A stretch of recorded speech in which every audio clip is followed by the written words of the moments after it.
Satu hari Abu Darda radhiyallahu an bertanya kepada Rasul, Rasul, tunjukkan kepadaku amalan yang bisa memasukkan aku ke surga. Apa kata Nabi? La taghdab walakal jannah. Jangan marah, Allah akan berikan surga kepadamu.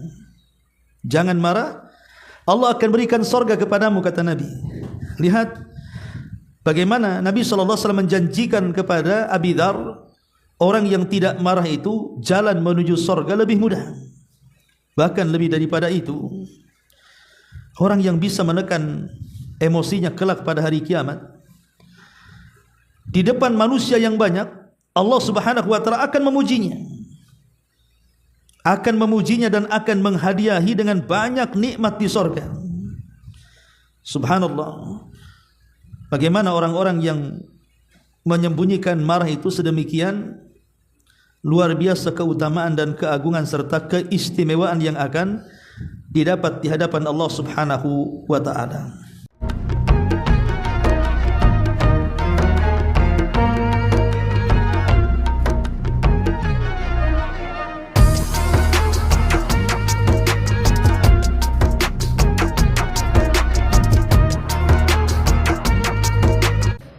Kita mulai.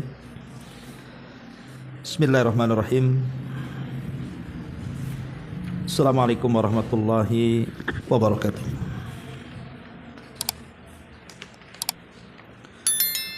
Alhamdulillah wassalatu wassalamu ala Rasulillah wa ala alihi wa sahbihi wa mawalah wa la hawla wa la quwata illa billahi wa ba'du.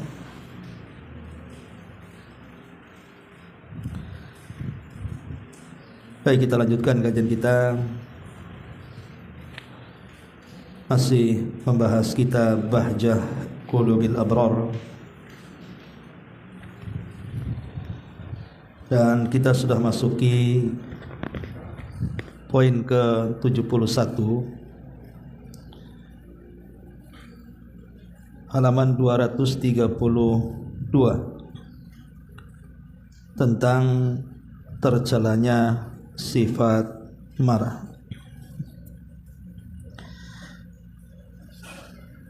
Baik, kita akan baca dulu hadisnya.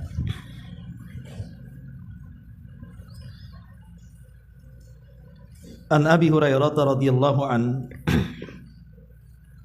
qala jaa rajulun faqala ya Rasulullah awsini faqala la taghdab thumma raddada miraran faqala la taghdab. Dari Abu Hurairah radhiyallahu an, dia berkata, seseorang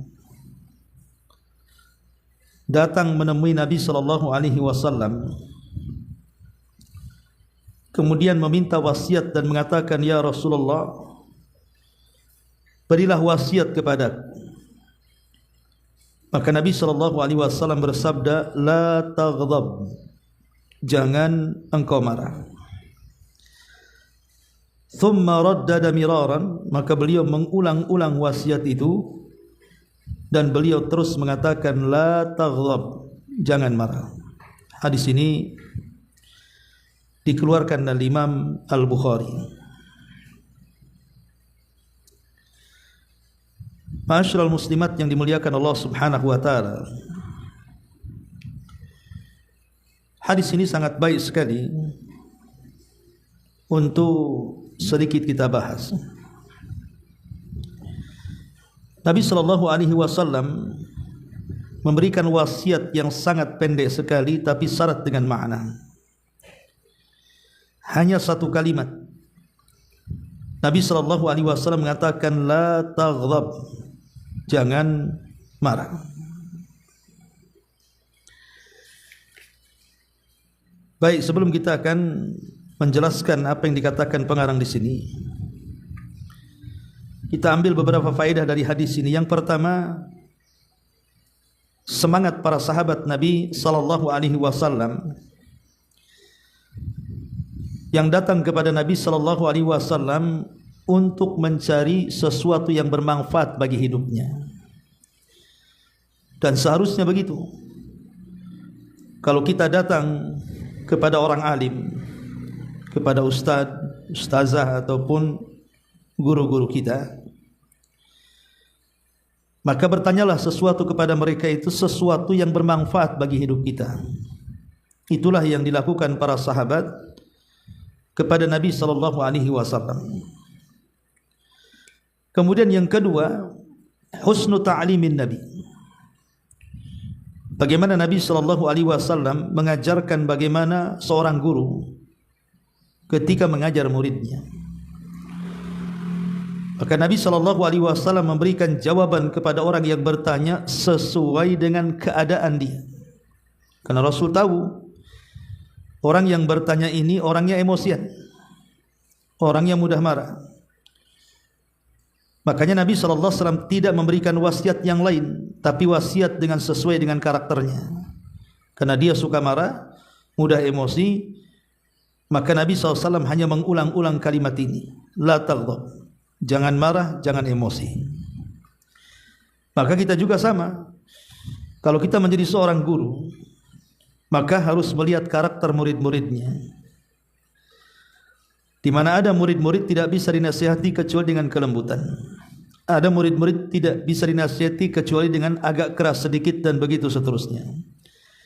Maka seorang guru wajib mengenal karakter masing-masing muridnya. Kemudian yang ketiga, hadis ini larangan tentang ghadab, tentang marah. Karena marah ini dampaknya buruk. Kalau terjadi pada keluarga, bisa saja seorang istri dan suami bercerai gara-gara marah. Kalau berkenaan dengan anak dan orang tua, bisa saja kemudian anak durhaka dengan orang tuanya, kawan menjadi lawan, dan begitu seterusnya. Jadi akibat marah ini memang luar biasa. Makanya kenapa Nabi SAW sampai mengulang-ulang kalimat marah ini dan mengatakan la taghdab sampai berkali-kali. Dan dari sini kita tahu bahwa sifat marah itu adalah sifat tercela. Memang tidak semua marah tercela, akan tetapi umumnya marah itu biasanya dampaknya buruk. Makanya kenapa Nabi SAW sampai membuat sebab bagaimana caranya meredam emosi. Di antaranya Nabi SAW mengajarkan kepada sahabatnya untuk mudah memaafkan. Karena sifat memaafkan itu bisa meredam emosi, bisa meredam kemarahan. Kemudian yang kedua, meminta perlindungan kepada Allah. Makanya dahulu di zaman Nabi SAW ada dua orang yang saling mencela, saling memaki. Entah apa sebabnya. Dan Nabi SAW kemudian melihat wajah keduanya sangat memerah. Kemudian urat lehernya mengencang dan mulai mengeluarkan kata-kata yang di luar dari biasanya. Terlontar kata-kata kotor, kasar, dan yang semacamnya. Maka Nabi SAW mendekati orang yang sedang bertengkar itu. Kemudian Nabi SAW mengatakan, maukah ku ajarkan kepadamu satu kalimat? Kalau kalian mengucapkan kalimat ini, saya yakin amarah pada dada-dada kalian pasti akan hilang. Maka kemudian keduanya mengatakan, tentu wahai Rasul, kalimat apa itu? Maka Nabi SAW mengatakan, a'udzu billahi minasyaitonir rajim. Aku berlindung kepada Allah dari syaitan yang terkutuk. Nabi mengajarkan ketika kita sedang emosi dan marah, berlindunglah kepada Allah dari syaitan, karena pemicu emosi dan marah itu datang dari syaitan. Makanya Nabi mengajarkan kepada dua orang ini untuk isti'adzah, meminta perlindungan kepada Allah dari syaitan yang terkutuk. Kemudian yang ketiga, Nabi SAW menyuruh kita untuk duduk. Artinya kalau kita sedang marah, ubah posisi. Kalau kita sedang berdiri, duduk. Kata Nabi SAW, "Idza ghadiba ahadukum wa huwa qa'imun falyajlis, fa in dhahaba anhul ghadab wa illa falyattaji." Kata Nabi SAW, kalau salah seorang di antara kalian marah dan kondisi kalian sedang berdiri, duduk. Kalau juga ketika sedang duduk masih juga kebawa emosi, maka berbalinglah, kata Nabi SAW. Intinya robah posisi. Kalau baring juga masih marah, pergi. Bagaimana caranya? Jangan dalam satu kondisi. Jadi Nabi SAW mengatakan, kalau sedang marah, maka ubah posisi dengan cara supaya marah itu bisa hilang dari diri kita. Bagaimana? Upayakan sebisa mungkin. Ma'asyiral muslimat yang dimuliakan Allah Subhanahu wa taala. Selain daripada itu juga, kalau seandainya kita juga masih juga marah, maka cobalah ambil air wudu. Karena Nabi SAW mengatakan, innal ghadaba minasyaitan. Marah itu dari setan. Wa inna syaitan khuliqa minar. Dan setan itu tercipta dari api.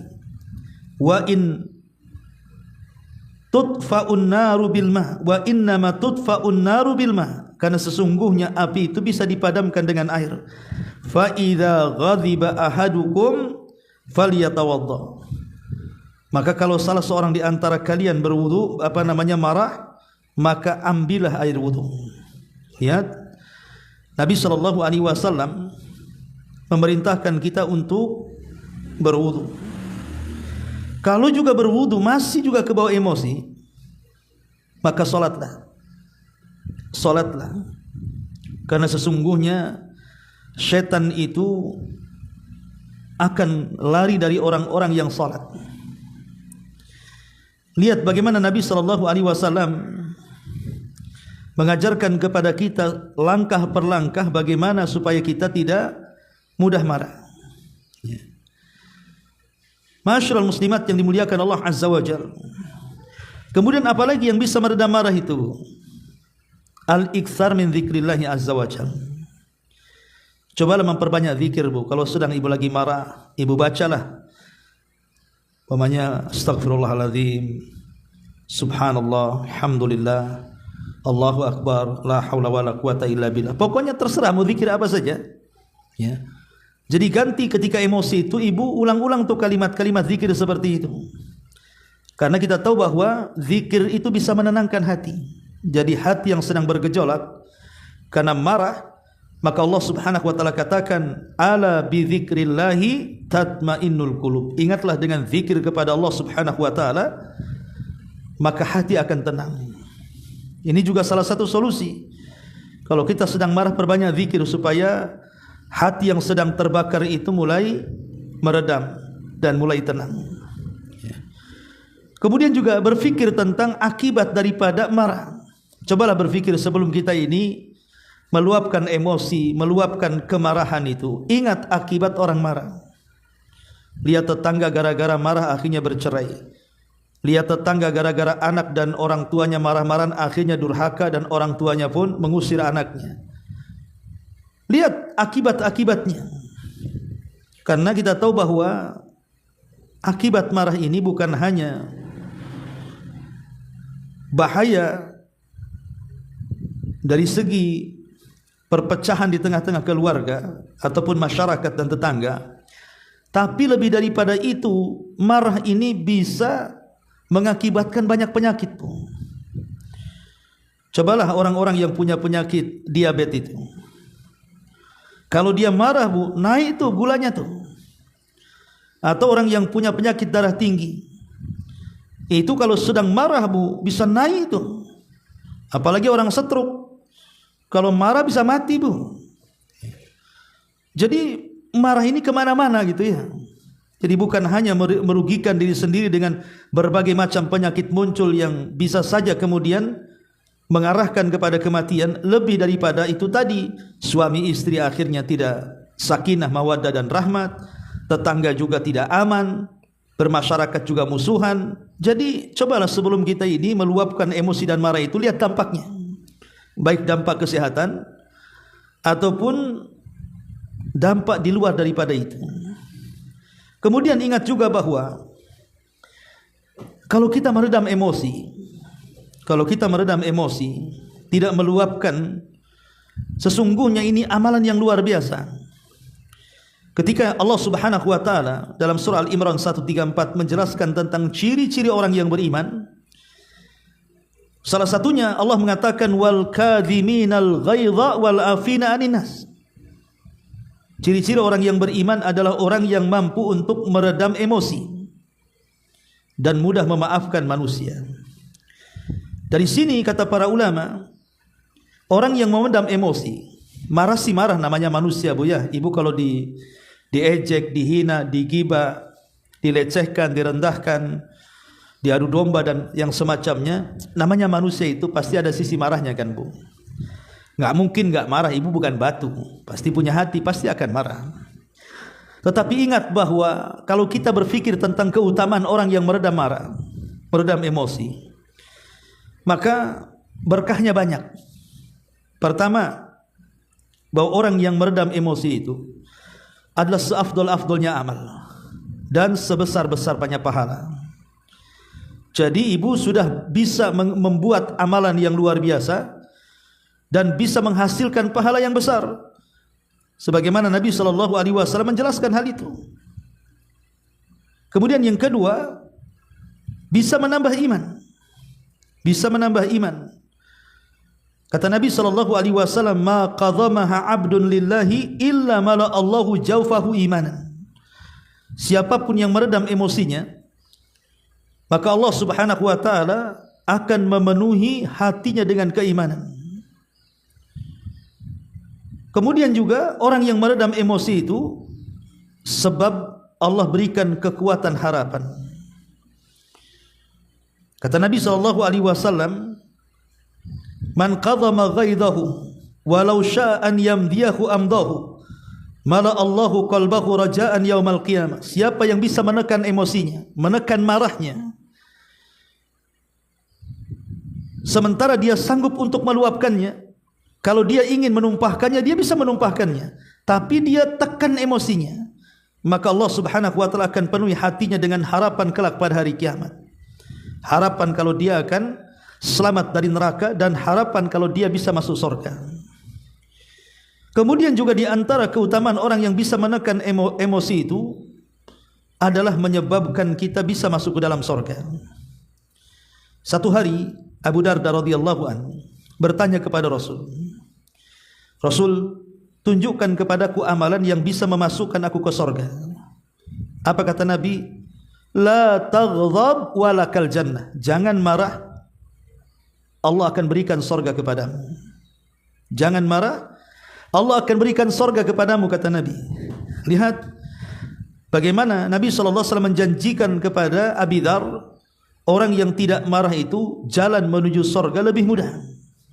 Bahkan lebih daripada itu, orang yang bisa menekan emosinya kelak pada hari kiamat, di depan manusia yang banyak, Allah Subhanahu wa taala akan memujinya. Akan memujinya dan akan menghadiahi dengan banyak nikmat di surga. Subhanallah. Bagaimana orang-orang yang menyembunyikan marah itu sedemikian luar biasa keutamaan dan keagungan serta keistimewaan yang akan didapat di hadapan Allah Subhanahu wa taala. Tapi sebaliknya, orang kalau memperturutkan hawa nafsunya, artinya memperturutkan amarahnya, maka banyak dampak yang akan didapati bagi orang-orang yang terus memperturutkan hawa nafsunya. Masyarul muslimat yang dimuliakan Allah Azza wa Jalla, tentu orang marah itu kan ada sebabnya kan Bu. Nggak mungkin orang tiba-tiba marah, orang gila itu. Ketika ibu marah tentu kan ada sebabnya Bu. Lah kalau bisa sebab-sebab ini jauhi, supaya jangan memancing kita emosi. Apa saja sebab-sebabnya? Pertama, biasanya karena masalah bercanda, mizah. Terkadang Bu, bercanda ini bisa membuat orang marah. Karena terkadang ada candaan-candaan itu yang terkadang menyakiti hati orang, sehingga yang disakiti dengan candaannya itu akhirnya mendendam, menaruh sakit hati kepada orang yang bercanda kan Bu. Maka hindari bercanda yang berlebihan, apalagi sampai kemudian menyakiti orang. Yang kedua, terlampau semangat mencari dunia. Terlampau semangat mencari dunia, sehingga ketika kemudian ada saudara kita yang lebih maju usahanya, lebih maju bisnisnya, terkadang kita marah. Kenapa dia begitu, kenapa saya begini? Itu karena sudah terlilit dengan urusan dunia. Kalau sudah orang gila dengan dunia, maka terkadang dia tidak mau dikejar oleh kawannya. Kalau bisa jangan sampai kawannya melebihi dia. Akhirnya kemudian dia pun menjadi marah dan emosi. Ini juga diantara sebabnya. Kemudian sebab yang ketiga adalah karena berdebat. Seseorang berdebat, entah berdebat soal agama atau soal dunia. Kalau berdebatnya itu sudah tidak sesuai dengan relnya, artinya bahasa saya mungkin sudah mulai debat sambel gitu ya, sudah nggak jelas juntrungannya. Itu biasanya debat itu menjadikan orang menjadi emosi dan menjadi marah. Makanya hindari perdebatan yang bisa menjadikan kemudian emosi kita bangkit, akhirnya menyalahkan dan menjadi permusuhan dengan lawannya. Jadi hindarilah tempat-tempat yang membuat kita marah. Ma'asyiral muslimat yang dimuliakan Allah Subhanahu wa taala. Lah di sini pengarang membawakan hadis ini tentang tercelanya marah. Baik, kita sedikit baca apa yang dijelaskan di sini. Setelah pengarang ini menjelaskan tentang hadis wasiat Rasul kepada seseorang agar jangan marah. Apa kata pengarang di sini? Laki-laki ini menyangka bahwa jawaban beliau untuk perkara parsial saja, sedangkan yang dia inginkan adalah beliau memberi wasiat dengan kalimat yang lebih umum dan lebih luas. Jadi orang ini menyangka ketika Rasul dimintai wasiat dia akan menjelaskan ini itu gitu ya. Ternyata itu pula yang diwasiatkan Nabi SAW. Kenapa? Karena Rasul ketika memberikan nasihat itu dia sesuai dengan karakter orang yang akan diberi nasihat. Oleh karena itulah dia pun mengulang permintaannya. Tatkala Nabi memberikan jawaban yang sama, barulah dia mengerti bahwa ini adalah kalimat yang umum dan luas. Memang demikianlah keadaannya. Karena sabda Nabi SAW, janganlah engkau marah, mengandung dua perkara penting. Pertama, perintah untuk melakukan sebab-sebab, berlatih untuk berakhlak mulia seperti kemurahan hati, sabar, pandai menguasai, maksudnya menguasai diri saat mendapat gangguan dari orang lain, baik berupa ucapan maupun perbuatan. Apabila seorang hamba diberikan taufik untuk meraih hal itu, kemudian dia mendapat gangguan yang memicu amarahnya, dia bisa menahannya karena akhlaknya yang bagus. Dia menerima gangguan tersebut dengan sikap murah hati dan juga sabar. Dia mengetahui dampak positif dari kesabaran, karena perintah tersebut sesuatu maknanya adalah perintah untuk mengerjakan sesuatu tersebut sekaligus perintah untuk mengerjakan penyempurnaannya. Demikian juga larangan dari sesuatu adalah perintah untuk melakukan kebalikannya, sekaligus perintah untuk melakukan sebab-sebab yang membantu seseorang hamba untuk menjauhi perkara yang dilarang. Hadis ini termasuk contohnya. Maksudnya begini Bu, Nabi ini ngomongnya singkat, jangan marah, itu kan singkat Bu. Tapi kalau kita pikirkan, apa sih yang dimaukan Nabi? Kenapa Nabi SAW mengatakan jangan marah titik sampai di sini? Yang dimau Nabi itu bukan hanya sekedar marah, maksudnya menahan marah, tapi lebih dari itu, bahwa orang yang menahan marah itu akan melahirkan banyak akhlak terpuji.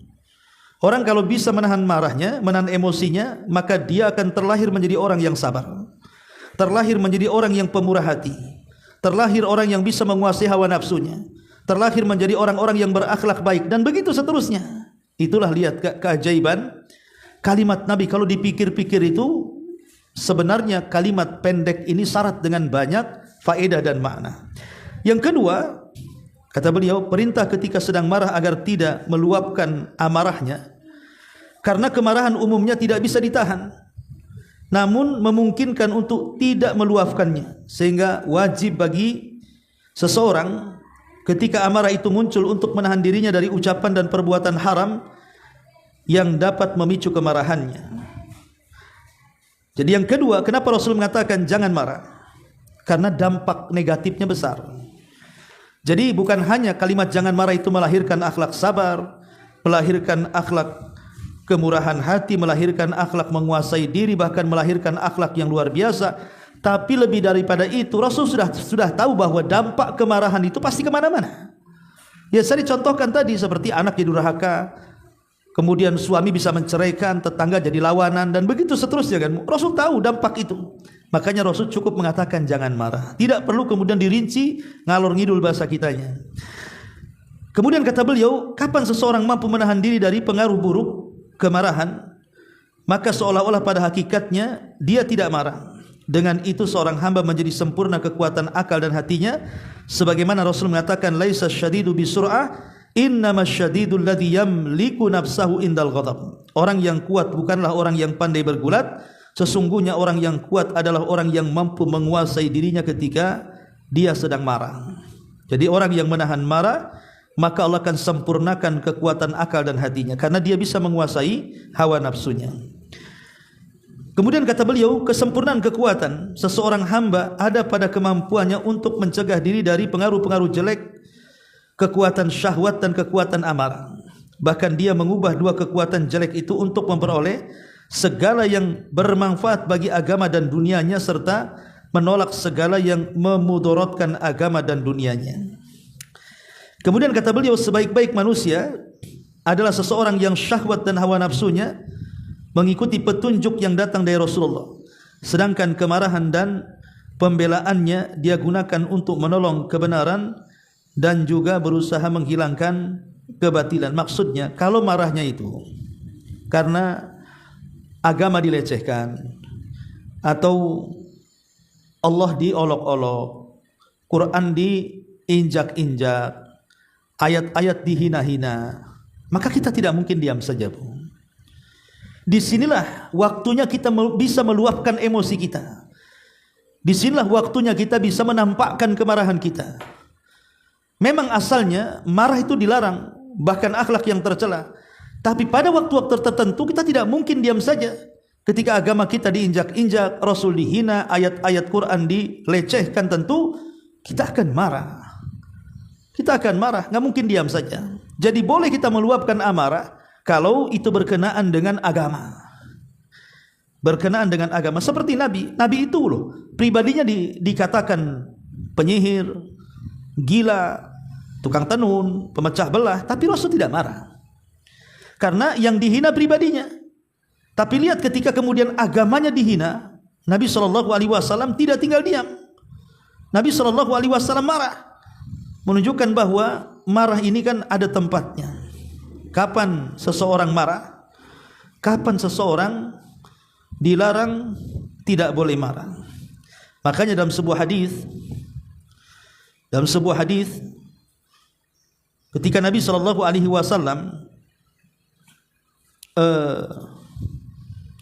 ditanya oleh beberapa para sahabat Nabi SAW tentang masalah tidak boleh seseorang itu meluapkan emosi sembarang. Sahabat mengatakan, Rasul, bagaimana caranya kita meredam hawa nafsu kita? Maka Nabi SAW tetap menasihati jangan marah. Jangan marah. Kecuali idan tahakat hurumatillah. Kecuali kalau seandainya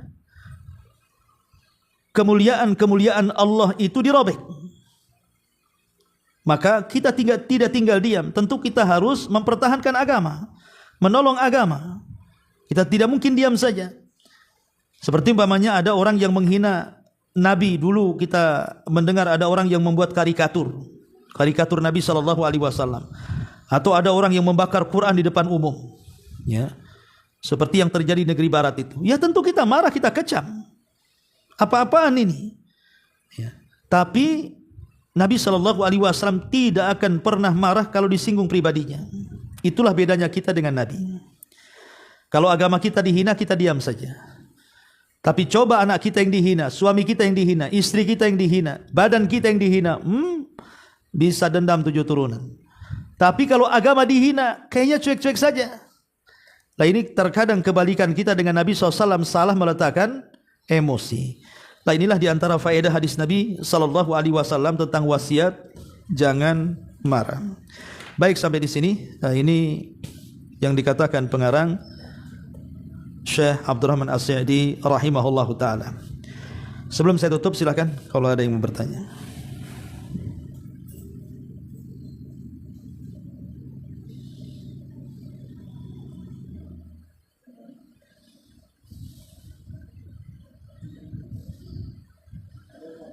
Baik. Subhanakallah bihamdika asyhadu an la ilaha illa anta astaghfiruka wa atubu ilaik. Allahu taala alam. Assalamualaikum warahmatullahi wabarakatuh.